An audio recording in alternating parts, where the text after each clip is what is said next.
आपण पाहत आहात नाशिक खबर न्यूज, जनतेचे हक्काचे व्यासपीठ।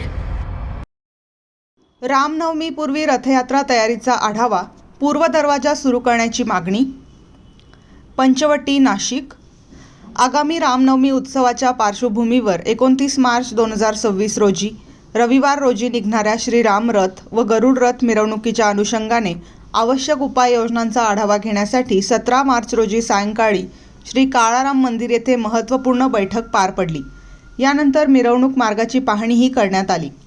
या बैठकीस पोलीस उपायुक्त मोनिका राऊत, सहाय्यक पोलीस आयुक्त शेखर देशमुख, संस्थान विश्वस्त शांताराम अवसरे, अक्षय कलंत्री, शुभम मंत्री, प्रतीक पुजारी, मनपा अभियंता समीर रकटे, विभागीय अधिकारी मदन हरिश्चंद्र, तुषार देशमुख तसेच रथोत्सव आयोजक रस्ते आखाडा तालीम संघाचे नंदू मुठे, रावसाहेब कोशिरे, अहिल्याराम तालीम संघाचे पवन दीक्षित, धरत दीक्षित आदींसह MSEB व इतर विभागांचे अधिकारी उपस्थित होते। तसेच श्रीराम रथोत्सव समितीचे अध्यक्ष रघुनंदन मुठे, रावसाहेब कोशिरे, सचिव नितीन शेलार, कल्पेश दीक्षित, संजय काळन, देवनाथ गवळी, अजित शेळके यांच्यासह मंदिराचे पुजारी व मानकरी मोठ्या संख्येने उपस्थित होते। बैठकीदरम्यान संबंधित विभागांना रथयात्रेपूर्वी सर्व कामे वेळेत पूर्ण करण्याच्या स्पष्ट सूचना देण्यात आल्या।